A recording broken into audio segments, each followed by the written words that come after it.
Hello everyone, welcome back to my YouTube channel. ನಾನು ನಿಮಗೆ ಇವತ್ತಿನ ಕ್ಲಾಸ್ನಲ್ಲಿ ಇನ್ಕಮ್ ಟ್ಯಾಕ್ಸ್ ಸೆಕೆಂಡ್ನಲ್ಲಿ ಇನ್ಕಮ್ ಫ್ರಮ್ ಪ್ರೊಫೆಷನ್ ಅನ್ನೋ ಒಂದು ಚಾಪ್ಟರ್ ಬಗ್ಗೆ ವಿಡಿಯೋ ಮಾಡ್ತಾ ಇದ್ದೀನಿ. ನೋಡಿ, ಇನ್ಕಮ್ ಫ್ರಮ್ ಪ್ರೊಫೆಷನ್ ಅಂತಂದರೆ ಪ್ರೊಫೆಷನಿಂದ ಬಂದಿರುವಂಥ ಆದಾಯ, ವೃತ್ತಿಯಿಂದ ಬಂದಿರುವಂಥ ಆದಾಯ. ಸೊ ಇದರಲ್ಲಿ ನಿಮಗೆ ಎಕ್ಸಾಮ್ನಲ್ಲಿ doctor problem, lawyer problem, chartered accountant problem ಕೇಳ್ತಾರೆ. ಸೊ ಹೇಗೆ ಮಾಡಬೇಕು ಇನ್ಕಮ್ ಫ್ರಮ್ ಪ್ರೊಫೆಷನ್ ಅಂತಂದರೆ, ಫಸ್ಟು ಪ್ರೊಫೆಷನಲ್ ಇನ್ಕಮ್ ಬರ್ಕೊಳ್ಬೇಕು. ಪ್ರೊಫೆಷನಲ್ ಇನ್ಕಮ್ ಬರ್ಕೊಂಡು ಅದು ಪ್ರೊಫೆಷನಲ್ ಇನ್ಕಮ್ ಟೋಟಲ್ ಮಾಡಿ ಆ ಟೋಟಲಿಂದ ಪ್ರೊಫೆಷನಲ್ ಎಕ್ಸ್ಪೆನ್ಸಸ್ ಅನಲೈಸ್ ಮಾಡಿದರೆ ಬರುವಂಥ answer income from profession. First income ಬರ್ಕೊಳ್ಬೇಕು, ದೆನ್ ಎಕ್ಸ್ಪೆನ್ಸಸ್ ಬರ್ಕೊಳ್ಬೇಕು. ಎಲ್ಲ ಇನ್ಕಮ್ ಬರೀಲಿಕ್ಕಿಲ್ಲ, only professional income. Professional income ಮಾತ್ರ ಬರೀಬೇಕು. ಈವನ್ ಡಾಕ್ಟರ್ ಪ್ರಾಬ್ಲಮಲ್ಲೂ ಅಷ್ಟೇ, ಲಾಯರ್ ಪ್ರಾಬ್ಲಮಲ್ಲೂ ಅಷ್ಟೇ, ಚಾರ್ಟೆಡ್ ಅಕೌಂಟೆಂಟ್ ಪ್ರಾಬ್ಲಮಲ್ಲೂ ಅಷ್ಟೇ. ಪ್ರೊಫೆಷನಲ್ ಇನ್ಕಮ್ ಅಂತಂದರೆ ಅವರು ಆ ಪ್ರೊಫೆಷನನ್ನು ಚೂಸ್ ಮಾಡಿದ್ದಕ್ಕೆ ಆಗುವಂಥ ಇನ್ಕಮ್ಗಳನ್ನು ಮಾತ್ರ ಬರೀಬೇಕು. ಬೇರೆ ಯಾವುದೇ ಇನ್ಕಮ್ನ ಪರ್ಸ್ನಲ್ ಇನ್ಕಮನ್ನು ಬರೀಲಿಕ್ಕಿಲ್ಲ. ಅದರ್ ದ್ಯಾನ್ ಪ್ರೊಫೆಷನಲ್ ಇನ್ಕಮ್ ಬರೀಲಿಕ್ಕಿಲ್ಲ, ಓನ್ಲಿ ಪ್ರೊಫೆಷನಲ್ ಇನ್ಕಮ್ ಬರೀಬೇಕು. ಇನ್ಕಮ್ ಬರ್ಕೊಂಡು ಆ ಇನ್ಕಮಿನ ಟೋಟಲಿಂದ ಪ್ರೊಫೆಷನಲ್ ಎಕ್ಸ್ಪೆನ್ಸಸ್ಸನ್ನು ಲೆಸ್ ಮಾಡಿದಾಗ ಬರುವಂಥ ಆನ್ಸರೇ income from profession. So income from ಪ್ರೊಫೆಷನಲ್ಲಿ ನಾನು ಇವತ್ತಿನ ಕ್ಲಾಸ್ನಲ್ಲಿ ನಿಮಗೆ ಡಾಕ್ಟರ್ ಪ್ರಾಬ್ಲಮ್ ಬಗ್ಗೆ ತಿಳಿಸ್ಕೊಡ್ತಾ ಇದ್ದೀನಿ. ಸೊ ಇಲ್ಲಿ ಫಾರ್ಮೆಟ್ ಇದೆ ನೋಡಿ, ಈ ಫಾರ್ಮೆಟನ್ನು ನೀಟಾಗಿ ಓದ್ಕೊಂಡ್ರು ನಿಮಗೆ ಡಾಕ್ಟರ್ ಪ್ರಾಬ್ಲಮ್ ಏನು ಅನ್ನೋದು ಅರ್ಥ ಆಗುತ್ತೆ. ಸೊ ಸಿಂಪಲ್, ಫಸ್ಟು ಡಾಕ್ಟ್ರಿಗೆ ಆಗುವಂಥ ಇನ್ಕಮ್ಗಳನ್ನು ಬರ್ಕೊಳ್ಬೇಕು. ಪರ್ಸ್ನಲ್ ಇನ್ಕಮ್ ಬರೀಲಿಕ್ಕಿಲ್ಲ, only professional income. Professional income ಅಂತಂದರೆ ಏನು? ಡಾಕ್ಟ್ರ್ ಆಗಿದ್ದಕ್ಕೆ ಏನೇನು ಇನ್ಕಮ್ ಆಗುತ್ತೋ ಅವೆಲ್ಲ ಪ್ರೊಫೆಷನಲ್ ಇನ್ಕಮ್. ಡಾಕ್ಟ್ರ್ ಆಗಿದ್ದಕ್ಕೆ ಏನೇನು ಇನ್ಕಮ್ ಆಗುತ್ತೆ? ನಾನಿಲ್ಲಿ ಕೋಡ್ ವರ್ಡ್ ಬರೆದಿದ್ದೀನಿ, CVSGRO. ನೋಡಿ, ಡಾಕ್ಟ್ರ್ ಆದರೆ ಇವಿಷ್ಟು ಇನ್ಕಮ್ಗಳಾಗತ್ತೆ. C for consultation fees, V for visiting fees, S for sale of medicine, G for gift from patients, R for remuneration from articles, O for operation theatre rent. Income ಬರೀಬೇಕಾದ್ರೆ ಇವಿಷ್ಟು ಇನ್ಕಮ್ಗಳನ್ನು ಮಾತ್ರ ಬರೀಬೇಕು. Then expenses ಬರೀಬೇಕಾದ್ರೆ clinic ಒಳಗಡೆ ಏನೇನು ಖರ್ಚಾಗುತ್ತೆ, ಹಾಗೆ doctor ಆಗಿದ್ದಕ್ಕೆ ಕ್ಲಿನಿಕ್ಕಿಗೆ ಬಂದು ಹೋಗಲಿಕ್ಕೆ ಏನೇನು ಖರ್ಚಾಗುತ್ತೆ ಆ ಖರ್ಚನ್ನು ಮಾತ್ರ ಬರೀಬೇಕು. ಡಾಕ್ಟ್ರ್ ಆಗಿದ್ದಕ್ಕೆ ಏನೇನು ಇನ್ಕಮ್ ಆಗುತ್ತೋ ಆ ಇನ್ಕಮ್ಗಳನ್ನು ಬರ್ಕೊಳ್ಳೋದು, ಕ್ಲಿನಿಕ್ ಒಳಗಡೆ ಏನೇನು ಎಕ್ಸ್ಪೆನ್ಸಸ್ ಆಗುತ್ತೋ ಆ ಎಕ್ಸ್ಪೆನ್ಸಸ್ಸನ್ನು ಮಾತ್ರ ಬರೀಬೇಕು. ಡಾಕ್ಟ್ರ್ ಆಗಿದ್ದಕ್ಕೆ ಏನೇನು ಇನ್ಕಮ್ ಆಗುತ್ತೆ? C for consultation fees. ಏನು ಕನ್ಸಲ್ಟೇಷನ್ ಫೀಸ್ ಅಂತಂದರೆ, ಯಾರೋ ಒಬ್ಬ ಪೇಷಂಟ್ ಬರ್ತಾನೆ, ಪೇಷಂಟನ್ನು ಚೆಕಪ್ ಮಾಡಿದ್ದಕ್ಕೆ ತೊಗೊಳ್ಳೋವಂಥ ಫೀಸೇ ಕನ್ಸಲ್ಟೇಷನ್ ಫೀಸ್ ಆಗುತ್ತೆ. ಕನ್ಸಲ್ಟೇಷನ್ ಫೀಸ್ ಅಂತಂದರೆ ಚೆಕಪ್ ಮಾಡಿದ್ದಕ್ಕೆ ತೊಗೊಂಡಿರುವಂಥ fees. Then V for visiting fees. Patient ಮನೆಗೇ ಹೋಗಿ ಪೇಷಂಟನ್ನು ಚೆಕಪ್ ಮಾಡಿದರೆ ಅಥವಾ ಬೇರೆ ಬೇರೆ ಹಾಸ್ಪಿಟ್ಲಿಗೆ ಹೋಗಿ ಅಲ್ಲಿ ಪೇಷಂಟನ್ನು ಚೆಕಪ್ ಮಾಡಿದರೆ ಆವಾಗ ತೊಗೊಳ್ಳುವಂಥ fees visiting fees. Then sale of medicine. ನೋಡಿ, ಯಾವುದೇ ಹಾಸ್ಪಿಟ್ಲಿಗೆ ಹೋದರೆ ನಿಮಗೆ ಮೆಡಿಸನ್ ಕೊಡ್ತಾರೆ. ಆ ಮೆಡಿಸನನ್ನು ಡಾಕ್ಟ್ರು ಕಮ್ಮಿ ರೇಟಲ್ಲಿ ತೊಗೊಂಡಿರ್ತಾರೆ. ಅವ್ರಿಗೆ ಮೆಡಿಸನ್ ಕಮ್ಮಿ ರೇಟಲ್ಲಿ ಸಪ್ಲೈ ಮಾಡಿರ್ತಾರೆ. ಅದೇ ಮೆಡಿಸನನ್ನು ಅವರು ಜಾಸ್ತಿ ರೇಟಿಗೆ ಮಾರ್ತಾರೆ. ಜಾಸ್ತಿ ರೇಟಿಗೆ ಮಾರಿದಾಗ ಅವರಿಗೆ ಇನ್ಕಮ್ ಆಗುತ್ತೆ, ಅದು sale of medicine. Medicine sale ಮಾಡಿದಾಗ ಆಗುವಂಥ income. Then G for gift from ಪೇಷಂಟ್ಗಳು ಏನಾದರೂ ಗಿಫ್ಟ್ ಕೊಟ್ಟರೆ ಅದು ಡಾಕ್ಟ್ರಿಗೆ ಇನ್ಕಮ್ ಆಗುತ್ತೆ, that is gift from patients. But father gift ಕೊಟ್ಟರೆ, ಮದರ್ ಗಿಫ್ಟ್ ಕೊಟ್ಟರೆ, ವೈಫ್ ಗಿಫ್ಟ್ ಕೊಟ್ಟರೆ ಅವೆಲ್ಲ ಇನ್ಕಮ್ ಹೌದು, ಬಟ್ ಪ್ರೊಫೆಷನಲ್ ಇನ್ಕಮ್ ಅಲ್ಲ. ಸೊ ಗಿಫ್ಟ್ ಫ್ರಮ್ ಪೇಷಂಟ್ ಮಾತ್ರ ಬರೀಬೇಕು, ಬೇರೆ ಯಾರೇ ಗಿಫ್ಟ್ ಕೊಟ್ಟರು ಬರೀಲಿಕ್ಕಿಲ್ಲ. R for remuneration from articles published in professional journals. So ಏನಾದರೂ ಡಾಕ್ಟ್ರ್ ಆಗಿ ಜರ್ನಲಲ್ಲಿ ಏನಾದರೂ ಆರ್ಟಿಕಲ್ ಬರೆದ್ರೆ, ಏನಾದರೂ ನೀವು ಪೇಪರಲ್ಲೆಲ್ಲ ಗಮನಿಸ್ಬೋದು, ಆರ್ಟಿಕಲ್ ಬರೀತಾರೆ ನೋಡಿ ಡಾಕ್ಟ್ರು, ಆ ಆರ್ಟಿಕಲ್ ಬರೆದಿರೋದಕ್ಕೆ ಅವರಿಗೆ ರೆಮ್ಯುನರೇಷನ್ ಕೊಡ್ತಾರೆ, that is remuneration from articles. O for operation theatre rent ಅಥವಾ ಆಪರೇಷನ್ ಫೀಸ್. ಅವ್ರದ್ದು ಏನಾದರೂ ಆಪರೇಷನ್ ಥಿಯೇಟರ್ ಇದ್ದರೆ, ಅದಕ್ಕೆ ಏನಾದರೂ ಬಾಡಿಗೆ ಬರ್ತಾ ಇದ್ದರೆ ಅದು ಆಪರೇಷನ್ ಥಿಯೇಟರ್ ರೆಂಟ್ ಆಗುತ್ತೆ. ನೋಡಿ, ಇವಿಷ್ಟು ಡಾಕ್ಟ್ರಿಗೆ ಆಗುವಂಥ ಇನ್ಕಮ್. ಇವಿಷ್ಟು ಇನ್ಕಮ್ಗಳನ್ನು ಬಿಟ್ಟು ಬೇರೆ ಯಾವುದೇ ಇನ್ಕಮ್ ಬರೀಲಿಕ್ಕಿಲ್ಲ. For example, rent from house property. ಮನೆಯಿಂದ ಬಾಡಿಗೆ ಬರ್ತಾ ಇದೆ. ಸೊ ಮನೆಯಿಂದ ಬಾಡಿಗೆ ಬಂದರೆ ಇನ್ಕಮ್ ಹೌದು, ಬಟ್ ಅದು ಡಾಕ್ಟ್ರಿಗೆ ಆಗುವಂಥ ಇನ್ಕಮ್ಮಾ? ಡಾಕ್ಟ್ರಿಗೆ ಆಗುವಂಥ ಇನ್ಕಮ್ ಪರ್ಟಿಕ್ಯುಲರ್ ಆಗಿ ಡಾಕ್ಟ್ರಿಗೆ ಏನೇನು ಇನ್ಕಮ್ ಆಗುತ್ತೆ? ಇವಿಷ್ಟು ಇನ್ಕಮ್ ಮಾತ್ರ. ಡಾಕ್ಟ್ರಿಗೆ ಆಗುವಂಥ ಇನ್ಕಮ್ ಮಾತ್ರ ಬರೀಬೇಕು. ಈ ಇಂಟ್ರೆಸ್ಟ್ ಆನ್ ಬ್ಯಾಂಕ್ FD, ಬ್ಯಾಂಕಲ್ಲಿ ದುಡ್ಡಿಟ್ಟಿದ್ದಾರೆ, ಬಡ್ಡಿ ಸಿಗ್ತಾ ಇದೆ, ಅದು ಪ್ರೊಫೆಷನಲ್ ಇನ್ಕಮ್ ಹೌದಾ?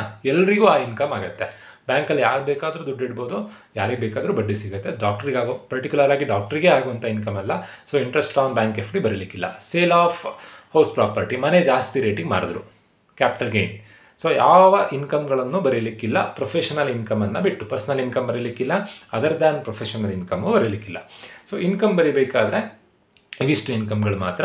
ಎಕ್ಸ್ಪೆನ್ಸಸ್ ಬರೀಬೇಕಾದ್ರೆ ಕ್ಲಿನಿಕ್ಕಿಗೆ ಬಂದು ಹೋಗಲಿಕ್ಕೆ, ಹಾಗೆ ಕ್ಲಿನಿಕಲ್ಲಿ ಏನೇನು ಎಕ್ಸ್ಪೆನ್ಸಸ್ ಆಗುತ್ತೋ ಆ ಎಕ್ಸ್ಪೆನ್ಸಸ್ ಎಲ್ಲ ಬರೀಬೇಕು. ನೋಡಿ, ಕ್ಲಿನಿಕ್ ರೆಂಟ್ ಇರ್ಬೋದು, ಅವ್ರದ್ದೇ ಓನ್ ಕ್ಲಿನಿಕ್ ಇಲ್ಲ ಅಂತಂದರೆ ರೆಂಟ್ ಪೇಮೆಂಟ್ ಮಾಡಬೇಕಾಗುತ್ತೆ, ಅದು ಕ್ಲಿನಿಕ್ ರೆಂಟ್. ಜನರಲ್ ಎಕ್ಸ್ಪೆನ್ಸಸ್ ಅಂತಂದರೆ ಕ್ಲಿನಿಕಲ್ಲಿ ಏನು ಡೇ ಟು ಡೇ ಎಕ್ಸ್ಪೆನ್ಸಸ್ ಆಗುತ್ತೆ. ಫಾರ್ ಎಕ್ಸಾಂಪಲ್ ಅಲ್ಲಿ ಸ್ಯಾನಿಟೈಸರ್ ಇರ್ಬೋದು, ಸಣ್ಣ ಪುಟ್ಟ ಖರ್ಚೆಲ್ಲ general expenses. Then cost of medicine. ನೋಡಿ, ಯಾವುದೇ ಡಾಕ್ಟ್ರು ಅವ್ರ ಮೆಡಿಸನ್ ಅವರೇ ತಯಾರು ಮಾಡಲ್ಲ, ಅವರು ದುಡ್ಡು ಕೊಟ್ಟು ಪರ್ಚೇಸ್ ಮಾಡಬೇಕಾಗತ್ತೆ, ಅದು ಕಾಸ್ಟ್ ಆಫ್ ಮೆಡಿಸನ್ಸ್. ದೆನ್ ಇನ್ನೇನು ಖರ್ಚು ಬರುತ್ತೆ ಒಬ್ಬ ಡಾಕ್ಟರಿಗೆ? ನೀವೇ ಡಾಕ್ಟರ್ ಅಂತ ಅಂದ್ಕೊಂಡು ಪ್ರಾಬ್ಲಮ್ ಮಾಡಿದ್ರೆ ಈಸಿ ಆಗುತ್ತೆ. ನೀವೇ ಡಾಕ್ಟರ್ ಆದರೆ ಆಗುವಂಥ ಇನ್ಕಮ್ CVSGRO. ದೆನ್ ನೀವೇ ಡಾಕ್ಟರ್ ಆದರೆ ಏನೇನು ಎಕ್ಸ್ಪೆನ್ಸಸ್ ಬರುತ್ತೆ? ಕ್ಲಿನಿಕ್ ರೆಂಟ್ ಕಟ್ಟಬೇಕು, ದೆನ್ ಮೆಡಿಸಿನ್ ತೊಗೊಳ್ಬೇಕು, ಟೆಲಿಫೋನ್ ಬಿಲ್ ಪೇಮೆಂಟ್ ಮಾಡಬೇಕು, ವಾಟರ್ ಬಿಲ್ ಪೇಮೆಂಟ್ ಮಾಡಬೇಕು, ಕರೆಂಟ್ ಬಿಲ್ ಕಟ್ಟಬೇಕು. ಕ್ಲಿನಿಕನ್ನು ಸ್ಟಾರ್ಟ್ ಮಾಡಬೇಕಾದ್ರೆ ಒಂದಷ್ಟು ಖರ್ಚಾಗುತ್ತೆ. ದೆನ್ ನರ್ಸಿಗೆ ಅಥವಾ ಕಾಂಪೌಂಡ್ರಿಗೆ ಸ್ಯಾಲ್ರಿ ಕೊಡಬೇಕು. ದೆನ್ ಡಾಕ್ಟ್ರದ್ದೆಲ್ಲ ಒಂದು ಅಸೋಸಿಯೇಷನ್ ಇರುತ್ತೆ, ಆ ಅಸೋಸಿಯೇಷನಿಗೆ ಮೆಂಬರ್ಶಿಪ್ ಫೀಸ್ ಪೇಮೆಂಟ್ ಮಾಡಬೇಕು. ವರ್ಷಕ್ಕೊಂದ್ಸರಿ ಆಡಿಟಿಂಗ್ ಮಾಡಿಸ್ಬೇಕು, ಆಡಿಟರಿಗೆ ಫೀಸ್ ಕೊಡಬೇಕು. Then very important entertainment expenses ಅಂತ ಇದೆ. ನೀವು ಕ್ಲಿನಿಕಲ್ಲೆಲ್ಲ ಗಮನಿಸ್ಬೋದು, ಪ್ರೈವೇಟ್ ಹಾಸ್ಪಿಟಲಲ್ಲೆಲ್ಲ ವೇಟಿಂಗ್ ಏರಿಯಾ ಇರುತ್ತೆ. ಆ ವೇಟಿಂಗ್ ಏರಿಯಾದಲ್ಲಿ TV ಹಾಕಿರ್ತಾರೆ. ಏನಕ್ಕೋಸ್ಕರ TV ಹಾಕಿರ್ತಾರೆ? For the entertainment purpose. So entertainment expenses ಕೂಡ ಪ್ರೊಫೆಷನಲ್ ಎಕ್ಸ್ಪೆನ್ಸಸ್ ಆಗುತ್ತೆ. Then car expenses. ಆ ಕ್ಲಿನಿಕ್ಕಿಗೆ ಬಂದು ಹೋಗಲಿಕ್ಕೆ ಏನೇನು ಖರ್ಚಾಗುತ್ತೆ, ಆ ಕ್ಲಿನಿಕ್ಕಿಗೆ ಬಂದು ಹೋಗಲಿಕ್ಕೆ ಏನಾದರೂ ಕಾರಲ್ಲಿ ಬರ್ತಾ ಇದ್ದರೆ ಕ್ಲಿನಿಕ್ಕಿಗೆ ಬಂದು ಹೋಗುವಂಥ ಖರ್ಚು ಮಾತ್ರ ಬರೀಬೇಕು, ಅವ್ನು ಪರ್ಸ್ನಲ್ ಯೂಸಿಗೆ ಖರ್ಚು ಮಾಡಿದ್ದನ್ನು ಬರೀಲಿಕ್ಕಿಲ್ಲ. Then interest on loan, professional tax paid, expenses on income tax proceedings, ಇವೆಲ್ಲ ಪ್ರೊಫೆಷನಲ್ ಎಕ್ಸ್ಪೆನ್ಸಸ್. ಬಟ್ ಅಸೆಟ್ ಕೊಟ್ಟಾಗ, ವೆರಿ ಇಂಪಾರ್ಟೆಂಟ್, ಅಸೆಟ್ ಕೊಟ್ಟಾಗ ಡಿಪ್ರಿಸಿಯೇಷನ್ ಮಾಡಿ ಬರೀಬೇಕು. ಡಾಕ್ಟ್ರಿಗೆ ಅಸೆಟ್ ಯಾವುದು ಅಂತಂದರೆ ನಾನೊಂದು ಕೋಡ್ ವರ್ಡ್ ಹೇಳಿರ್ತೀನಿ, ನೆನ್ಪಿಟ್ಕೊಂಡಿರಿ. CBSE. ಡಾಕ್ಟ್ರಿಗೆ ಒಟ್ಟು 4 ಅಸೆಟ್ ಇದೆ, 3 ಅಸೆಟ್ಸ್ ಬರುತ್ತೆ. Car, book, surgical equipment. C for car, B for professional book, SE for surgical equipment. So asset ಇದ್ದಾಗ ಡಿಪ್ರಿಸಿಯೇಷನ್ ಮಾಡಿ ಬರೀಬೇಕು. ಫಾರ್ ಎಕ್ಸಾಂಪಲ್, ಡಾಕ್ಟ್ರು ಒಂದು 50 ಲಕ್ಷ ರೂಪಾಯಿ ರೀಸೆಂಟ್ ಯಾವುದೋ ಒಂದು ಇಕ್ವಿಪ್ಮೆಂಟ್ ತೊಗೊಂಡಿದ್ದಾರೆ, ಸ್ಕ್ಯಾನಿಂಗ್ ಮೆಷಿನ್ನ ಅಥವಾ MRI ಸ್ಕ್ಯಾನಿಂಗ್ ಮೆಷಿನ್, ಯಾವುದೋ ಒಂದು ಮೆಷಿನ್ ತೊಗೊಂಡಿದ್ದಾರೆ. 50 ಲಕ್ಷ ರೂಪಾಯಿ ಮೆಷಿನ್ ತೊಗೊಂಡ್ರೆ ಒಂದೇ ವರ್ಷದಲ್ಲಿ 50 ಲಕ್ಷ ರೂಪಾಯಿನ ಎಕ್ಸ್ಪೆನ್ಸಸ್ ಅಂತ ತೋರಿಸೋದಲ್ಲ, ಆ ವರ್ಷದಲ್ಲಿ ಆ ಸ್ಕ್ಯಾನಿಂಗ್ ಮೆಷಿನಿನ ವ್ಯಾಲ್ಯೂ ಎಷ್ಟು ಡಿಪ್ರಿಸಿಯೇಟ್ ಆಗುತ್ತೆ, ಎಷ್ಟು ಕಮ್ಮಿ ಆಗುತ್ತೆ, ಅಷ್ಟು ಮಾತ್ರ ಎಕ್ಸ್ಪೆನ್ಸಸ್. ಇಡೀ ಟೋಟಲ್ ಅಮೌಂಟೇ ಎಕ್ಸ್ಪೆನ್ಸಸ್ ಅಲ್ಲ. ಸೊ ಅಸೆಟ್ ಕೊಟ್ಟಾಗ ಎಷ್ಟು ಅದರಿಂದ ನಮಗೆ ಲಾಸ್ ಆಗ್ತಾ ಇದೆ, ಅದ್ರ ವ್ಯಾಲ್ಯೂ ಎಷ್ಟು ಕಮ್ಮಿ ಆಗ್ತಾ ಇದೆ ಅಷ್ಟು ಮಾತ್ರ ಬರೀಬೇಕು. ಡಾಕ್ಟ್ರಿಗೆ ಅಸೆಟ್ ಯಾವುದು ಅಂತಂದರೆ ಕಾರು, ಬುಕ್ಕು, ಸರ್ಜಿಕಲ್ ಎಕ್ವಿಪ್ಮೆಂಟ್. ಕೆಲವೊಂದು ಸರಿ ಪ್ರಾಬ್ಲಮ್ನಲ್ಲಿ ರೇಟ್ ಆಫ್ ಡಿಪ್ರಿಸಿಯೇಷನ್ ಕೊಡಲ್ಲ, ಕೊಡದೇ ಇದ್ದರೂ ಕೂಡ ನೀವು ಕಾರಿಗೆ 15% ಮಾಡಬೇಕು, ಸರ್ಜಿಕಲ್ ಎಕ್ವಿಪ್ಮೆಂಟ್ ಅಥವಾ ಸ್ಕ್ಯಾನಿಂಗ್ ಮಿಷನಿಗೆ 15% ಮಾಡಬೇಕು. ದೆನ್ ಪ್ರೊಫೆಷನಲ್ ಬುಕ್ಕಿಗೆ 40% ಮಾಡಬೇಕು. ಕಾರಿಗೆ 15, ಸರ್ಜಿಕಲ್ ಎಕ್ವಿಪ್ಮೆಂಟಿಗೆ 15, ಪ್ರೊಫೆಷನಲ್ ಬುಕ್ಕಿಗೆ 40% ರೇಟ್ ಆಫ್ ಡಿಪ್ರಿಸಿಯೇಷನನ್ನು ನೀವೇ ಅಪ್ಲೈ ಮಾಡಬೇಕು. ಸೊ ನಾನು ನಿಮಗೆ ಇಲ್ಲೊಂದು ಪ್ರಾಬ್ಲಮ್ ಹೇಳ್ತೀನಿ, ಪ್ರಾಬ್ಲಮ್ ಹೇಳಿದಾಗ ಅದೇನು ಅನ್ನೋದು ನಿಮಗೆ ಅರ್ಥ ಆಗುತ್ತೆ. ಇನ್ಕಮ್ ಫ್ರಮ್ ಪ್ರೊಫೆಷನ್ ಪ್ರಾಬ್ಲಮ್ ಹೇಗೆ ಮಾಡಬೇಕು ಅನ್ನೋದು ಅರ್ಥ ಆಗುತ್ತೆ. ನೋಡಿ, ನಾನು ಇಲ್ಲೊಂದು BCom ಕ್ವಶನ್ ಪೇಪರ್ ಪ್ರಾಬ್ಲಮ್ ಇಟ್ಕೊಂಡಿದ್ದೀನಿ, 2017 question paper, income tax second. So ನಾನು ಈಗ ಮಾಡಿಸ್ತಿರೋಂಥ ಪ್ರಾಬ್ಲಮ್ 10 ಮಾರ್ಕ್ಸಿನ ಪ್ರಾಬ್ಲಮ್. ಸೊ ಈ ಪ್ರಾಬ್ಲಮನ್ನು ಎಕ್ಸಾಮ್ನಲ್ಲಿ 10 ಮಾರ್ಕ್ಸಿಗೆ ಕೇಳ್ತಾರೆ. ಕ್ವಶನ್ ಗಮನಿಸ್ಬೋದು. Ranjita is a registered medical practitioner. Ranjita ಅನ್ನೋರು medical practitioner. She keeps her books on cash basis. Medical practitioner is nothing but doctor. ಅವರು ತಮ್ಮ ಬುಕ್ಕನ್ನು ಕ್ಯಾಶ್ ಬೇಸಿಸಲ್ಲಿ ರೆಕಾರ್ಡ್ ಮಾಡ್ತಾ ಇದ್ದಾರೆ. ಸೊ ಕ್ವಶನಲ್ಲಿ ಒಂದು ಅಕೌಂಟ್ ಕೊಟ್ಟಿದ್ದಾರೆ. ಯಾವ ಅಕೌಂಟ್ ಕೊಟ್ಟಿದ್ದಾರೆ ಅಂತಂದರೆ ರಿಸಿಪ್ಟ್ ಆ್ಯಂಡ್ ಪೇಮೆಂಟ್ ಅಕೌಂಟ್ ಕೊಟ್ಟಿದ್ದಾರೆ. ಸೊ ಯಾವ ಅಕೌಂಟ್ ಕೊಟ್ಟಿದ್ದಾರೆ ಅನ್ನೋದು ಕೂಡ ವೆರಿ ಇಂಪಾರ್ಟೆಂಟ್ ಆಗುತ್ತೆ. ಏನಕ್ಕೆ ಅಂತಂದರೆ ಒಂದೊಂದು ಅಕೌಂಟ್ ಕೊಟ್ಟಾಗ ಒಂದೊಂದು ಥರ ಪ್ರಾಬ್ಲಮ್ ಮಾಡಲಿಕ್ಕಿರುತ್ತೆ. ಸೊ ಈ ಪ್ರಾಬ್ಲಮನ್ನು ಯಾವ ಅಕೌಂಟಲ್ಲಿ ಕೊಟ್ಟಿದ್ದಾರೆ? ರಿಸಿಪ್ಟ್ ಆ್ಯಂಡ್ ಪೇಮೆಂಟ್ ಅಕೌಂಟಲ್ಲಿ ಕೊಟ್ಟಿದ್ದಾರೆ. ಇನ್ನು ಯಾವ ಅಕೌಂಟಲ್ಲಿ ಕೊಡ್ಬೋದು? ಇನ್ಕಮ್ ಆ್ಯಂಡ್ ಎಕ್ಸ್ಪೆಂಡಿಚರ್ ಅಕೌಂಟಲ್ಲಿ ಕೂಡ ಕೊಡ್ಬೋದು. ಸೊ ಈಗ ಕೊಟ್ಟಿರೋದು ರಿಸಿಪ್ಟ್ ಆ್ಯಂಡ್ ಪೇಮೆಂಟ್ ಅಕೌಂಟ್ನಲ್ಲಿ. ನಾನು ಈಗ ಆಲ್ರೆಡಿ ಹೇಳಿದ್ದೀನಿ, ಫಸ್ಟ್ ನಾವು ಏನು ಮಾಡಬೇಕು? ಇನ್ಕಮ್ಗಳನ್ನು ಬರ್ಕೊಳ್ಬೇಕು. ಎಲ್ಲ ಇನ್ಕಮ್ ಬರಿಬೇಕಾ? ಇಲ್ಲ, only professional income. So first problem ಮಾಡೋದಕ್ಕಿಂತ ಮುಂಚೆ ನಾನಿಲ್ಲಿ ಹೆಡ್ಡಿಂಗ್ ಹಾಕ್ಕೊಳ್ತಾ ಇದ್ದೀನಿ. Ranjitha is a registered medical practitioner. Ranjitha doctor ಅಂತ ಕೊಟ್ಟಿದ್ದಾರೆ. So computation of income from profession of doctor Ranjitha ಅಂತ ಹೆಡ್ಡಿಂಗ್ ಹಾಕ್ಕೊಳ್ಬೇಕು. ಸೊ ಫಸ್ಟ್ ಯಾವ್ದು ಬರೀಬೇಕು? ಇನ್ಕಮನ್ನು ಬರೀಬೇಕು. ಎಲ್ಲ ಇನ್ಕಮ್ ಬರೀಲಿಕ್ಕಿಲ್ಲ, ಪ್ರೊಫೆಷನಲ್ ಇನ್ಕಮ್ಸ್ ಮಾತ್ರ. ಏನು ಪ್ರೊಫೆಷನಲ್ ಇನ್ಕಮ್ಸ್ ಅಂತಂದರೆ ಡಾಕ್ಟ್ರಾಗಿದ್ದಕ್ಕೆ ಏನೇನು ಇನ್ಕಮ್ ಆಗುತ್ತೋ ಅವೆಲ್ಲ ಪ್ರೊಫೆಷನಲ್ ಇನ್ಕಮ್ಸ್. ಸೊ ಯಾವ ಅಕೌಂಟ್ ಕೊಟ್ಟಿದ್ದಾರೆ ಕ್ವಶನಲ್ಲಿ? ರಿಸಿಪ್ಟ್ ಆ್ಯಂಡ್ ಪೇಮೆಂಟ್ ಅಕೌಂಟ್ ಕೊಟ್ಟಿದ್ದಾರೆ. ನೀವು ಗಮನಿಸ್ಬೋದು, ಯಾವ ಅಕೌಂಟ್ ಕೊಟ್ಟಿದ್ದಾರೆ? ರಿಸಿಪ್ಟ್ ಆ್ಯಂಡ್ ಪೇಮೆಂಟ್ ಅಕೌಂಟ್ ಕೊಟ್ಟಿದ್ದಾರೆ. ಸೊ ಯಾವ ಅಕೌಂಟ್ ಕೊಟ್ಟಿದ್ದಾರೆ ಅಂತ ನೋಡ್ಕೊಂಡು ನಾವು ಪ್ರಾಬ್ಲಮ್ ಮಾಡಬೇಕು. ರಿಸಿಪ್ಟ್ ಆ್ಯಂಡ್ ಪೇಮೆಂಟ್ ಅಕೌಂಟ್ ಕೊಟ್ಟಾಗ ಇನ್ಕಮ್ ಯಾವಾಗಲೂ ರಿಸಿಪ್ಟ್ ಸೈಡ್ನಲ್ಲಿ ಇರುತ್ತೆ. ಸೊ ಇನ್ಕಮ್ ಬರೀಬೇಕಾದ್ರೆ ರಿಸಿಪ್ಟ್ ಸೈಡ್ ನೋಡಬೇಕು, ಎಕ್ಸ್ಪೆನ್ಸಸ್ ಬರೀಬೇಕಾದ್ರೆ ಪೇಮೆಂಟ್ ಸೈಡ್ ನೋಡಬೇಕು. ಸೊ ರಿಸಿಪ್ಟ್ ಸೈಡ್ನಲ್ಲಿ ಯಾವ್ಯಾವ ಎಂಟ್ರಿ ಕೊಟ್ಟಿದ್ದಾರೆ? ಬ್ಯಾಲೆನ್ಸ್ ಬ್ರಾಡ್ ಡೌನ್ ಬರೀಲಿಕ್ಕಿಲ್ಲ. Loan from bank for private purpose, private ಪರ್ಪಸ್ಸಿಗೆ loan ಮಾಡಿದಾರಂತೆ, ಇದನ್ನು ಬರೀಲಿಕ್ಕಿಲ್ಲ. ಒಂದು ವೇಳೆ ಏನಾದರೂ ಪ್ರೊಫೆಷನಲ್ ಪರ್ಪಸ್ಸಿಗೆ ಲೋನ್ ಮಾಡಿದರೆ, ಪ್ರೊಫೆಷನಲ್ ಪರ್ಪಸ್ಸಿಗೆ ಲೋನ್ ಮಾಡಿದ್ರು ಲೋನ್ ಬರೀಲಿಕ್ಕಿಲ್ಲ. ಲೋನ್ ಅಂದರೆ ಏನು? ಸಾಲ ಅನ್ನೋದು ವಾಪಸ್ ಕೊಡಬೇಕಾ, ಹಾಗಾಗಿ ಇನ್ಕಮ್ ಆಗಲ್ಲ. ಪ್ರೈವೇಟ್ ಪರ್ಪಸ್ ಇದ್ರೂ ಬರೀಲಿಕ್ಕಿಲ್ಲ, ಪ್ರೊಫೆಷನಲ್ ಪರ್ಪಸ್ ಇದ್ರೂ ಬರೀಲಿಕ್ಕಿಲ್ಲ. ಸೇಲ್ ಆಫ್ ಮೆಡಿಸನ್, ಇದು ಡಾಕ್ಟ್ರಿಗೆ ಆಗುವಂಥ ಇನ್ಕಮ್ ಹೌದು, ಬರೀಬೇಕು. ಕನ್ಸಲ್ಟೇಷನ್ ಫೀಸ್ ಬರೀಬೇಕು, ವಿಸಿಟಿಂಗ್ ಫೀಸ್ ಬರೀಬೇಕು. ಇಂಟ್ರೆಸ್ಟ್ ಆನ್ ಗೌರ್ಮೆಂಟ್ ಸೆಕ್ಯೂರಿಟೀಸ್, ಏನು ಇಂಟ್ರೆಸ್ಟ್ ಆನ್ ಗೌರ್ಮೆಂಟ್ ಸೆಕ್ಯೂರಿಟೀಸ್ ಅಂತಂದರೆ ಗೌರ್ಮೆಂಟಿನ ಬಾಂಡ್ ಮೇಲೆ ಅಥವಾ ಡಿಬೆಂಚರ್ ಮೇಲೆ ಇನ್ವೆಸ್ಟ್ಮೆಂಟ್ ಮಾಡಿದರೆ, ಇನ್ವೆಸ್ಟ್ಮೆಂಟ್ ಮಾಡಿದ್ದಕ್ಕೆ 4,500 ರೂಪಾಯಿ ಬಡ್ಡಿ ಬರ್ತಾ ಇದೆ. ಇದು ಯಾರು ಬೇಕಾದರೂ ಇನ್ವೆಸ್ಟ್ಮೆಂಟ್ ಮಾಡ್ಬೋದು. ಸೊ ಹಾಗಾಗಿ ಇದು ಡಾಕ್ಟ್ರಿಗೆ ಆಗುವಂಥ ಇನ್ಕಮ್ ಅಲ್ಲ, ಇದನ್ನು ಬರೀಲಿಕ್ಕಿಲ್ಲ. ರೆಂಟ್ ಫ್ರಮ್ ಪ್ರಾಪರ್ಟಿ, ಯಾವುದೋ ಒಂದು ಪ್ರಾಪರ್ಟಿಯಿಂದ ಬಾಡಿಗೆ ಬರ್ತಾ ಇದೆ 3,600 ರೂಪಾಯಿ, ಇದನ್ನು ಬರೀಲಿಕ್ಕಿಲ್ಲ. ಸೊ ನಾವು ಯಾವ್ದಾದ್ರು ಬರೀಬೇಕು? ನಾನು ಹೇಳಿರೋಂಥ ಕೋಡ್ ವರ್ಡ್ ನೆನ್ಪಿಟ್ಕೊಳ್ಬೇಕು, CVSGRO. ಸಿ ಅಂದರೆ ಕನ್ಸಲ್ಟೇಷನ್ ಫೀಸ್ ಕೊಟ್ಟಿದ್ದಾರೆ, ಬರೀಬೇಕು. ವಿ ಅಂದರೆ ವಿಸಿಟಿಂಗ್ ಫೀಸ್ ಕೊಟ್ಟಿದ್ದಾರೆ, ಬರೀಬೇಕು. ಎಸ್ ಅಂದರೆ ಸೇಲ್ ಆಫ್ ಮೆಡಿಸನ್ ಕೊಟ್ಟಿದ್ದಾರೆ, ಬರೀಬೇಕು. ಗಿಫ್ಟ್ ಫ್ರಮ್ ಪೇಷಂಟ್ ಕೊಡಲಿಲ್ಲ, ರೆಮ್ಯುನರೇಷನ್ ಕೊಡಲಿಲ್ಲ, ಆಪರೇಷನ್ ಥಿಯೇಟರ್ ರೆಂಟು ಕೊಡಲಿಲ್ಲ. ಸೊ ಇನ್ಕಮ್ ಬರೀಬೇಕಾದ್ರೆ 3 ಎಂಟ್ರಿ, ರಿಸಿಪ್ಟ್ ಸೈಡ್ನಲ್ಲಿರುವಂಥ ಎಲ್ಲ ಎಂಟ್ರಿಲಿ ಎಲ್ಲದನ್ನು ಬರೆಯೋದಲ್ಲ, ಪ್ರೊಫೆಷನಲ್ ಇನ್ಕಮ್ ಮಾತ್ರ. ಯಾವ್ದು ಕೊಟ್ಟಿದ್ದಾರೆ professional income? Sale of medicine ಕೊಟ್ಟಿದ್ದಾರೆ, ನಾನಿಲ್ಲಿ ಸೇಲ್ ಆಫ್ ಮೆಡಿಸನ್ ಬರ್ಕೊಳ್ತಾ ಇದ್ದೀನಿ. ಸೇಲ್ ಆಫ್ ಮೆಡಿಸನ್ ಸೇಲ್ ಮಾಡಿದ್ರಿಂದ ಎಷ್ಟು ಇನ್ಕಮ್ ಆಗಿದೆ? 22,250 ಇನ್ಕಮ್ ಆಗಿದೆ.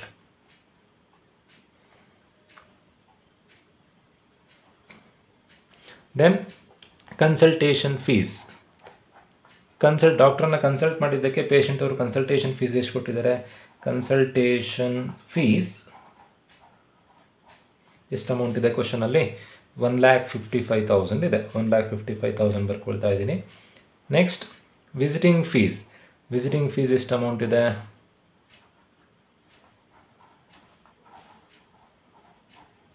Visiting fees 24,000. ಸೊ ಇನ್ಕಮ್ಗಳಲ್ಲಿ ಪ್ರೊಫೆಷನಲ್ ಇನ್ಕಮ್ ಎಲ್ಲ ಬರ್ದಾಯಿತು. Sale of medicine, consultation fees, visiting fees. So ಇಷ್ಟು ಇನ್ಕಮನ್ನು ಆ್ಯಡ್ ಮಾಡಿದಾಗ ಬರುವಂಥ ಆನ್ಸರೇ ಟೋಟಲ್ ಪ್ರೊಫೆಷನಲ್ ಇನ್ಕಮ್ಸ್.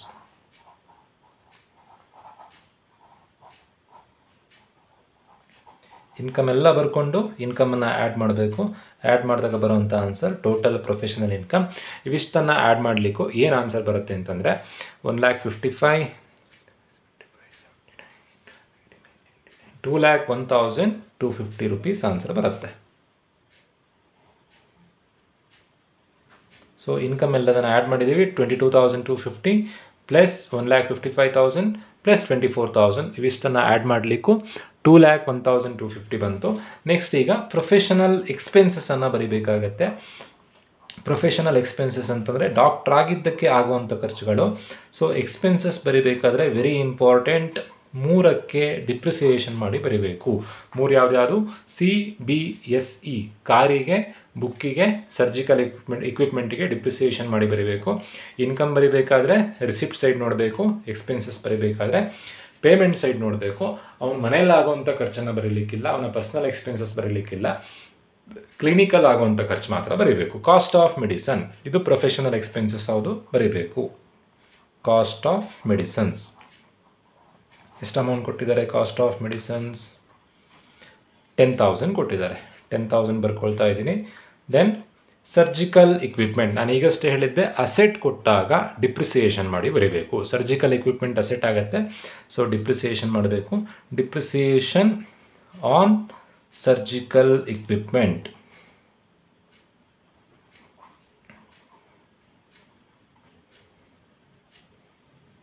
ಎಷ್ಟು ಅಮೌಂಟ್ ಕೊಟ್ಟಿದ್ದಾರೆ? 8,000 ಕೊಟ್ಟಿದ್ದಾರೆ. 8,000 ಇಂಟು ರೇಟ್ ಆಫ್ ಡಿಪ್ರಿಸಿಯೇಷನನ್ನು ಕ್ವಶನಲ್ಲಿ ಎಷ್ಟು ಕೊಟ್ಟಿದ್ದಾರೆ ಅನ್ನೋದನ್ನು ನೀವು ಗಮನಿಸಬೇಕು. ರೇಟ್ ಆಫ್ ಡಿಪ್ರಿಸಿಯೇಷನ್ ಕೆಲವೊಂದು ಪ್ರಾಬ್ಲಮ್ನಲ್ಲಿ ಕೊಡ್ತಾರೆ, ಕೆಲವೊಂದು ಪ್ರಾಬ್ಲಮ್ನಲ್ಲಿ ಕೊಡಲ್ಲ. ಕೊಡದೇ ಇದ್ದರೂ ಕೂಡ ನೀವು ಡಿಪ್ರಿಸಿಯೇಷನ್ ಅಪ್ಲೈ ಮಾಡಲೇಬೇಕು. ರೇಟ್ ಆಫ್ ಡಿಪ್ರಿಸಿಯೇಷನ್ ಕೊಡದೇ ಇದ್ದರೆ ಕಾರಿಗೆ 15%, ಬುಕ್ಕಿಗೆ 40%, ದೆನ್ ಸರ್ಜಿಕಲ್ ಎಕ್ವಿಪ್ಮೆಂಟಿಗೆ 15% ಮಾಡಬೇಕು. ಬಟ್ ಈ ಪ್ರಾಬ್ಲಮ್ನಲ್ಲಿ ರೇಟ್ ಆಫ್ ಡಿಪ್ರಿಸಿಯೇಷನ್ ಕೊಟ್ಟಿದ್ದಾರೆ. Rate of depreciation is 15%. 15 ಎಂಟ್ಲಿ 120. ಈ ವರ್ಷದಲ್ಲಿ ಸರ್ಜಿಕಲ್ ಇಕ್ವಿಪ್ಮೆಂಟಿಂದ ನಮಗೆ 1200 ರೂಪಾಯಿ ಲಾಸ್ ಆಗುತ್ತೆ. ಸೊ 1200 ರೂಪಾಯಿ ಬರ್ಕೊಳ್ತಾ ಇದ್ದೀವಿ. ನೆಕ್ಸ್ಟ್ ಎಂಟ್ರಿ ಯಾವುದಿದೆ, ಮೋಟಾರ್ ಕಾರ್. ಇದು ಕೂಡ ಅಸೆಟ್, ಡಿಪ್ರಿಸಿಯೇಷನ್ ಮಾಡಿ ಬರೀಬೇಕು. Depreciation on motor car. Car amount ಎಷ್ಟಿದೆ, 1,20,000 ಇದೆ. Into rate of depreciation. ಕ್ವಶನಲ್ಲಿ ರೇಟ್ ಆಫ್ ಡಿಪ್ರಿಸಿಯೇಷನ್ ಕೊಟ್ಟಿದ್ದಾರೆ. ಕಾರಿಗೂ 15%, ದೆನ್ ಸರ್ಜಿಕಲ್ ಇಕ್ವಿಪ್ಮೆಂಟಿಗೂ 15%, ರೇಟ್ ಆಫ್ ಡಿಪ್ರಿಸಿಯೇಷನ್ 15% ಬರ್ಕೊಳ್ತಾ ಇದ್ದೀನಿ. ದೆನ್ ಇನ್ನೂ ಒಂದು ಅಡ್ಜಸ್ಟ್ಮೆಂಟ್ ಕೊಟ್ಟಿದ್ದಾರೆ. ಕಾರ್ ಮಾಡಬೇಕಾದ್ರೆ 1/3 of motor car expenses are in respect of her personal use. Car ಎಕ್ಸ್ಪೆನ್ಸಸ್ನಲ್ಲಿ ನೋಡಿ, ಡಿಪ್ರಿಸಿಯೇಷನ್ ಅನ್ನೋದು ಕಾರ್ ಎಕ್ಸ್ಪೆನ್ಸಸ್. ಸೊ ಡಿಪ್ರಿಸಿಯೇಷನ್ ಮಾಡಬೇಕಾದ್ರೆ ಹೇಗೆ ಮಾಡಬೇಕು ಅಂತಂದರೆ, ಟೋಟಲ್ ಆಗಿ ಕಾರಲ್ಲಿ 1/3 ಅಷ್ಟು ಪರ್ಸ್ನಲ್ ಯೂಸ್ ಅಂತೆ. ರಿಮೈನಿಂಗ್ ಪೋರ್ಷನ್ ಎಷ್ಟು, 1/3. 3ರಲ್ಲಿ ನೋಡಿ 1/3 ಅಂತ ಕ್ವಶನಲ್ಲಿ ಕೊಟ್ಟಿದ್ದಾರೆ. ರಿಮೈನಿಂಗ್ ಪೋರ್ಷನ್ ಎಷ್ಟು, 2/3. ಹೇಗೆ ಬಂತು 2/3? 1/3 ಅಂತ ಕೊಟ್ಟಿದ್ದಾರೆ. 3ರಲ್ಲಿ 1 ಕಳೆದ್ರೆ 2 ಬರುತ್ತೆ. So 2/3 professional expenses. 1,20,000 ಅಮೌಂಟ್ ಕೊಟ್ಟಿದ್ದಾರೆ. ರೇಟ್ ಆಫ್ ಡಿಪ್ರಿಸಿಯೇಷನ್ 15% ಇದೆ. 2/3 ಹೇಗೆ ಬಂತು ಅಂತಂದರೆ 1/3 ಪರ್ಸ್ನಲ್ ಅಂತ ಕೊಟ್ಟಿದ್ದಾರೆ. ಸೊ 2/3 ಬರೆದಿದ್ದೀವಿ. ಸಪೋಸ್ ಏನಾದರೂ ಕ್ವಶನಲ್ಲಿ 1/5 ಪರ್ಸ್ನಲ್ ಅಂತ ಕೊಟ್ಟರೆ 5 -1. 5 -1 ಎಷ್ಟು, 4/5. 4/5 ಪ್ರೊಫೆಷನಲ್ ಯೂಸ್. ಸೊ ಎಷ್ಟು ಪರ್ಸ್ನಲ್ ಅಂತ ಕೊಟ್ಟಿರ್ತಾರೋ ಅದರ ರಿಮೈನಿಂಗ್ ಪೋರ್ಷನ್ ಬರೀಬೇಕು. 1/3 ಪರ್ಸ್ನಲ್ ಅಂತ ಕೊಟ್ಟಿದ್ದಾರೆ. ರಿಮೈನಿಂಗ್ ಪೋರ್ಷನ್ ಎಷ್ಟು, 2/3. ಸೊ 1,20,000 ಇಂಟು 15% ಇಂಟು 2/3 ಮಾಡಿದಾಗ 12,000 ಬರುತ್ತೆ. Depreciation on motor car 12,000. So next entry ಯಾವುದಿದೆ, ಕಾರ್ ಎಕ್ಸ್ಪೆನ್ಸಸ್. ಕಾರಿಗೆ ಪೆಟ್ರೋಲ್ ಹಾಕಿಸ್ಬೇಕು ಅಥವಾ ಡೀಸೆಲ್ ಹಾಕಿಸ್ಬೇಕು, ಅದು ಕಾರ್ ಎಕ್ಸ್ಪೆನ್ಸಸ್ ಆಗುತ್ತೆ. ಎಷ್ಟು ಅಮೌಂಟ್ ಕೊಟ್ಟಿದ್ದಾರೆ, ಕಾರ್ ಎಕ್ಸ್ಪೆನ್ಸಸ್ 6,000 ಕೊಟ್ಟಿದ್ದಾರೆ. ವೆರಿ ಇಂಪಾರ್ಟೆಂಟ್, ಇದನ್ನೆಲ್ಲ ತಪ್ಪು ಮಾಡ್ತಾರೆ. ಕಾರಿಗೆ ಮಾತ್ರ ಡಿಪ್ರಿಸಿಯೇಷನ್, ಕಾರ್ ಅಸೆಟ್ ಆಗುತ್ತೆ, ಕಾರ್ ಎಕ್ಸ್ಪೆನ್ಸಸ್ ಅಸೆಟ್ ಅಲ್ಲ. ಸೊ ಡಿಪ್ರಿಸಿಯೇಷನ್ ಯಾವಾಗಲೂ ಅಸೆಟ್ಟಿಗೆ ಮಾತ್ರ. ಯಾವುದಕ್ಕೆ ಡಿಪ್ರಿಸಿಯೇಷನ್ ಮಾಡಬೇಕು, CBSE, ಕಾರಿಗೆ, ಬುಕ್ಕಿಗೆ, ಸರ್ಜಿಕಲ್ ಇಕ್ವಿಪ್ಮೆಂಟಿಗೆ. ಈಗ ಕಾರ್ ಎಕ್ಸ್ಪೆನ್ಸಸ್ 6,000 ಇದೆ. ಕ್ವಶನಲ್ಲಿ ನೀವು ಗಮನಿಸ್ಬೋದು, ಕಾರ್ ಎಕ್ಸ್ಪೆನ್ಸಸ್ 6,000. 1/3 ಪರ್ಸ್ನಲ್ ಅಂತ ಕೊಟ್ಟಿದ್ದಾರೆ. ಪ್ರೊಫೆಷನಲ್ ಎಷ್ಟು, 2/3. ನೋಡಿ 2/3 ಕಾರಿಗೂ ಅಪ್ಲೈ ಮಾಡಬೇಕು, ಕಾರ್ ಎಕ್ಸ್ಪೆನ್ಸಸ್ಸಿಗೂ ಅಪ್ಲೈ ಮಾಡಬೇಕು. 6,000 ಇಂಟು 2/3 ಮಾಡಿದಾಗ 3 2s are 6, 2 2s are 4,000. So car expenses amount ಎಷ್ಟು ಬರುತ್ತೆ ಅಂತಂದರೆ 4,000 ಅಮೌಂಟ್ ಬರುತ್ತೆ. So 2/3 professional use. ಸೊ ಇದನ್ನು ಬೇರೆ ಪರ್ಸೆಂಟೇಜ್ ವೈಸ್ ಕೂಡ ಕೊಡ್ಬೋದು. 30% ಪರ್ಸ್ನಲ್. 30% ಪರ್ಸ್ನಲ್ ಅಂತ ಕೊಟ್ಟರೆ ನೀವೇನು ಮಾಡಬೇಕು, 100ರಲ್ಲಿ 30% ಹೋದರೆ ಉಳಿಯೋದು ಎಷ್ಟು, 70% ಪ್ರೊಫೆಷನಲ್. 1,20,000 ಇಂಟು 15% ಇಂಟು 70% ಬರೀಬೇಕು. ಏನಕ್ಕೆ ಅಂತಂದರೆ 30% ಪರ್ಸ್ನಲ್ ಅಂತ ಕೊಟ್ಟರೆ ಉಳಿಯೋದೆಷ್ಟು, 70% ಪ್ರೊಫೆಷನಲ್. ಎಲ್ಲ ತಪ್ಪು ಮಾಡೋದು ಮೋಟಾರ್ ಕಾರ್ ಮಾಡಬೇಕಾದ್ರೆ ತಪ್ಪು ಮಾಡ್ತಾರೆ. 15% ಡಿಪ್ರಿಸಿಯೇಷನನ್ನು ಕಾರಿಗೆ, ಕಾರ್ ಎಕ್ಸ್ಪೆನ್ಸಸ್ಸಿಗೆ ಎರಡಕ್ಕೂ ಅಪ್ಲೈ ಮಾಡಲಿಕ್ಕಿಲ್ಲ, ಕಾರಿಗೆ ಮಾತ್ರ. ಬಟ್ ಈ 2/3 ಕಾರಿಗೂ ಅಪ್ಲೈ ಮಾಡಬೇಕು, ಕಾರ್ ಎಕ್ಸ್ಪೆನ್ಸಸ್ಸಿಗೂ ಅಪ್ಲೈ ಮಾಡಬೇಕು. ಅಲ್ಲಿಗೆ ಕಾಸ್ಟ್ ಆಫ್ ಮೆಡಿಸಿನ್ ಆಯಿತು, ಸರ್ಜಿಕಲ್ ಇಕ್ವಿಪ್ಮೆಂಟ್ ಆಯಿತು, ಮೋಟಾರ್ ಕಾರ್ ಆಯಿತು, ಕಾರ್ ಎಕ್ಸ್ಪೆನ್ಸಸ್ ಆಯಿತು. Next salary. ಯಾರಿಗೆ ಪೇಮೆಂಟ್ ಮಾಡ್ತಿದ್ದಾರೆ ಅಂತ ಏನೂ ಇನ್ಫಾರ್ಮೇಷನ್ ಕೊಡಲಿಲ್ಲ. ಏನು ಇನ್ಫಾರ್ಮೇಷನ್ ಕೊಡದೇ ಇದ್ದಾಗ ನರ್ಸಿಗೆ ಅಥವಾ ಕಾಂಪೌಂಡರಿಗೆ ಪೇಮೆಂಟ್ ಮಾಡ್ತಿದ್ದಾರೆ ಅಂತ ಅಸ್ಯೂಮ್ ಮಾಡ್ಕೊಳ್ಬೇಕು. ಅಸ್ಯೂಮ್ ಮಾಡ್ಕೊಂಬರಿಬೇಕು. ಎಷ್ಟು ಅಮೌಂಟ್ ಇದೆ salary, 4,600. Then next entry, rent of dispensary. Dispensary ಅಂತಂದ್ರೆ ಒಂದೇ, ಕ್ಲಿನಿಕ್ ರೆಂಟ್ ಅಂತಂದ್ರೆ ಒಂದೇ. ಕ್ಲಿನಿಕ್ ರೆಂಟ್ ಎಷ್ಟು ಅಮೌಂಟ್ ಕೊಟ್ಟಿದ್ದಾರೆ, clinic rent 1,600. Next entry, general expenses, ಸಾಮಾನ್ಯ ಖರ್ಚುಗಳು, ಡೇ ಟು ಡೇ ಆಗುವಂಥ expenses. For example newspaper ಖರ್ಚಿರ್ಬೋದು, ಅಥವಾ ಇನ್ನೇನು ಖರ್ಚು ಬರುತ್ತೆ,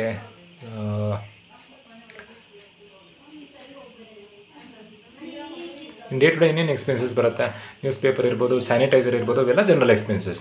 ಜನರಲ್ ಎಕ್ಸ್ಪೆನ್ಸಸ್ ಅಮೌಂಟ್ ಎಷ್ಟು ಕೊಟ್ಟಿದ್ದಾರೆ, 300 ರೂಪೀಸ್ ಕೊಟ್ಟಿದ್ದಾರೆ. ದೆನ್ ಪರ್ಸ್ನಲ್ ಎಕ್ಸ್ಪೆನ್ಸಸ್ಸನ್ನು ಬರೀಲಿಕ್ಕಿಲ್ಲ. ಲೈಫ್ ಇನ್ಶೂರೆನ್ಸ್ ಪ್ರೀಮಿಯಮ್, LICಯನ್ನು ಎಲ್ಲರೂ ಪೇಮೆಂಟ್ ಮಾಡ್ತಾರೆ, ಓನ್ಲಿ ಡಾಕ್ಟ್ರು ಮಾತ್ರ ಕಟ್ಟೋದಲ್ಲ, ಎಲ್ಲರೂ ಕಟ್ತಾರೆ. ಸೊ LIC ಪ್ರೀಮಿಯಮ್ ಕೂಡ ಬರೀಲಿಕ್ಕಿಲ್ಲ. Interest on loan, very important entry. Interest on loan ಕೆಲವೊಂದು ಪ್ರಾಬ್ಲಮ್ನಲ್ಲಿ ಬರೀಲಿಕ್ಕಿರುತ್ತೆ, ಕೆಲವೊಂದು ಪ್ರಾಬ್ಲಮ್ನಲ್ಲಿ ಬರೀಲಿಕ್ಕಿರಲ್ಲ. ಸೊ ಇಂಟ್ರೆಸ್ಟ್ ಆನ್ ಲೋನ್ ಬರೀಬೇಕಾದ್ರೆ ರಿಸಿಪ್ಟ್ ಸೈಡ್ ನೋಡಬೇಕು. ಲೋನ್ ಅನ್ನೋ ಎಂಟ್ರಿ ಕೊಟ್ಟಿರ್ತಾರೆ, ಯಾವ ಪರ್ಪಸ್ಸಿಗೆ ಲೋನ್ ತೊಗೊಂಡಿದ್ದಾರೆ ಅನ್ನೋದು ನೋಡಬೇಕು. Loan from bank for private purpose. ಇಲ್ಲೇನಾದರೂ ಪ್ರೈವೇಟ್ ಪರ್ಪಸ್ ಅಂತ ಇದ್ದರೆ ಇಂಟ್ರೆಸ್ಟ್ ಆನ್ ಲೋನನ್ನು ಬರೀಬಾರ್ದು. ಪ್ರೊಫೆಷನಲ್ ಪರ್ಪಸ್ ಅಂತ ಇದ್ದರೆ ಮಾತ್ರ ಇಂಟ್ರೆಸ್ಟ್ ಆನ್ ಲೋನನ್ನು ಬರೀಬೇಕು. ಲೋನ್ ಯಾವಾಗಲೂ ಬರೀಲಿಕ್ಕಿಲ್ಲ. ಲೋನ್ ಪ್ರೈವೇಟ್ ಅಂತ ಕೊಡಲಿ, ಪ್ರೊಫೆಷನಲ್ ಅಂತ ಕೊಡಲಿ, ಲೋನ್ ಬರೀಲಿಕ್ಕಿಲ್ಲ. ಇಂಟ್ರೆಸ್ಟ್ ಆನ್ ಲೋನ್ ಯಾವಾಗ ಬರೀಬೇಕು? ಪರ್ಸ್ನಲ್ ಪರ್ಪಸ್ ನೋಡಿ, ಪ್ರೈವೇಟ್ ಅಥವಾ ಪರ್ಸ್ನಲ್ ಪರ್ಪಸ್ ಅಂತ ಕೊಟ್ಟರೆ ಇಂಟ್ರೆಸ್ಟ್ ಆನ್ ಲೋನ್ ಬರೆಯೋದು ಬೇಡ. ಲೋನ್ ಏನಾದರೂ ಪ್ರೊಫೆಷನಲ್ ಪರ್ಪಸ್ಸಿಗೆ ತೊಗೊಂಡಿದ್ರೆ ಮಾತ್ರ ಇಂಟ್ರೆಸ್ಟ್ ಆನ್ ಲೋನನ್ನು ಬರೀಬೇಕು. ಬಟ್ ಈ ಪ್ರಾಬ್ಲಮ್ನಲ್ಲಿ ಪ್ರೈವೇಟ್ ಪರ್ಪಸ್ಸಿಗೆ ತೊಗೊಂಡಿದ್ದು, ಸೊ ಇಂಟ್ರೆಸ್ಟ್ ಆನ್ ಲೋನ್ ಬರೀಲಿಕ್ಕಿಲ್ಲ. ಇನ್ಶೂರೆನ್ಸ್ ಆಫ್ ಪ್ರಾಪರ್ಟಿ, ಅವನ ಮನೆಗೆ ಇನ್ಶೂರೆನ್ಸ್ ಕಟ್ತಾ ಇದ್ದಾನೆ, ಇದು ಕೂಡ ಪರ್ಸನಲ್ ಎಕ್ಸ್ಪೆನ್ಸಸ್ ಆಗುತ್ತೆ, ಬರೀಲಿಕ್ಕಿಲ್ಲ. ಸಪೋಸ್ ಏನಾದರೂ ಇನ್ಶೂರೆನ್ಸ್ ಆನ್ ಕ್ಲಿನಿಕ್ ಅಂತ ಕೊಟ್ಟರೆ ಅವಾಗ ನಾವು ಬರೀಬೇಕಾಗತ್ತೆ. ಸೊ ಅಲ್ಲಿಗೆ ಎಲ್ಲ ಪೇಮೆಂಟ್ಗಳು ಮುಗೀತು, ಬ್ಯಾಲೆನ್ಸ್ ಬರೀಲಿಕ್ಕಿಲ್ಲ. ಸೊ ಪೇಮೆಂಟಲ್ಲಿ ನೋಡಿ, ಪೇಮೆಂಟ್ ಸ್ವಲ್ಪ ಕನ್ಫ್ಯೂಷನ್ ಆಗುತ್ತೆ. ಪೇಮೆಂಟಲ್ಲಿ ಕ್ಲಿನಿಕಲ್ಲಿ ಆಗುವಂಥ ಖರ್ಚು ಮಾತ್ರ ಬರೀಬೇಕು, ಹಾಗೆ ಕ್ಲಿನಿಕ್ಕಿಗೆ ಬಂದು ಹೋಗಲಿಕ್ಕೆ ಆಗುವಂಥ ಖರ್ಚು ಮಾತ್ರ ಬರೀಬೇಕು. 3ಕ್ಕೆ ಡಿಪ್ರಿಸಿಯೇಷನ್ ಮಾಡಿ ಬರೀಬೇಕು. ಯಾವುದ್ಯಾವುದಕ್ಕೆ? ಕಾರಿಗೆ ಡಿಪ್ರಿಸಿಯೇಷನ್ ಮಾಡಿದ್ದೀವಿ, ಸರ್ಜಿಕಲ್ ಎಕ್ವಿಪ್ಮೆಂಟಿಗೆ ಡಿಪ್ರಿಸಿಯೇಷನ್ ಮಾಡಿದ್ದೀವಿ, ಬುಕ್ಕು ಕೊಟ್ಟರು ಡಿಪ್ರಿಸಿಯೇಷನ್ ಮಾಡಿ ಬರೀಬೇಕು. ಸೊ ಎಲ್ಲ ಎಕ್ಸ್ಪೆನ್ಸಸ್ ಬರೆದಾಯಿತು. ಟೋಟಲ್ ಮಾಡಬೇಕು. ಟೋಟಲ್ ಪ್ರೊಫೆಷನಲ್ ಎಕ್ಸ್ಪೆನ್ಸಸ್ ಎಷ್ಟು ಬರುತ್ತೆ? ಟೋಟಲ್ ಪ್ರೊಫೆಷನಲ್ ಎಕ್ಸ್ಪೆನ್ಸಸ್ ಇವಿಷ್ಟನ್ನು ಆ್ಯಡ್ ಮಾಡಬೇಕು. 10,000 + 1,200 + 12,000 + 4,000 + 4,600 + 1,600 + 300 ಇವಿಷ್ಟನ್ನು ಆ್ಯಡ್ ಮಾಡಲಿಕ್ಕೂ ಬರುವಂಥದ್ದು 33,700. ನೋಡಿ, ಇನ್ಕಮ್ ಫ್ರಮ್ ಪ್ರೊಫೆಷನ್ ಹೇಗೆ ಫೈಂಡ್ ಔಟ್ ಮಾಡಬೇಕು ಅಂತಂದರೆ, ಇನ್ಕಮಿಂದ ಎಕ್ಸ್ಪೆನ್ಸಸ್ಸನ್ನು ಲೆಸ್ ಮಾಡಿದರೆ ಆಯಿತು. Income from profession find out ಮಾಡೋದು ಹೇಗೆ ಅಂತಂದರೆ, total professional income minus total professional expenses. Total ಇನ್ಕಮಿಗೆ ಎ ಅಂತ ಬರ್ಕೊಳ್ತಿದ್ದೀನಿ, ಟೋಟಲ್ ಎಕ್ಸ್ಪೆನ್ಸಸ್ಗೆ ಬಿ ಅಂತ ಬರ್ಕೊಳ್ತಾ ಇದ್ದೀನಿ. ಎ ಮೈನಸ್ ಬಿ ಮಾಡಿದಾಗ ಬರುವಂಥ ಆನ್ಸರೇ income from profession. A minus B ಮಾಡಿದಾಗ 1,67,550 ಆನ್ಸರ್ ಬರುತ್ತೆ. ಸೊ ಇದು ಇನ್ಕಮ್ ಫ್ರಮ್ ಪ್ರೊಫೆಷನ್ ಆಗುತ್ತೆ. ಇದರಲ್ಲಿ ಕೆಲವೊಂದು ಅಡ್ಜಸ್ಟ್ಮೆಂಟ್ಗಳು ಕೂಡ ಬರುತ್ತೆ. ಸೊ ಏನೇನು ಅಡ್ಜಸ್ಟ್ಮೆಂಟ್ ಬರುತ್ತೆ ಅಂತ ಮುಂದಿನ ವಿಡಿಯೋದಲ್ಲಿ ತಿಳಿಸಿಕೊಡ್ತೇನೆ. ಎಲ್ರಿಗೂ ವಿಡಿಯೋ ಇಷ್ಟ ಆಗಿದೆ ಅಂತ ಅಂದ್ಕೊಳ್ತೀನಿ. ವಿಡಿಯೋ ಇಷ್ಟ ಆಗಿದ್ದರೆ ನಮ್ಮ ಚಾನಲನ್ನು ಸಬ್ಸ್ಕ್ರೈಬ್ ಮಾಡಿ, ಲೈಕ್ ಮಾಡಿ, ಹಾಗೆ ನಿಮ್ಮ ಫ್ರೆಂಡ್ಸಿಗೆ ಶೇರ್ ಮಾಡಿ ಅಂತ ಹೇಳ್ತಾ ಇವತ್ತಿನ ವಿಡಿಯೋ ಮುಗಿಸ್ತಾ ಇದ್ದೀನಿ. Thank you.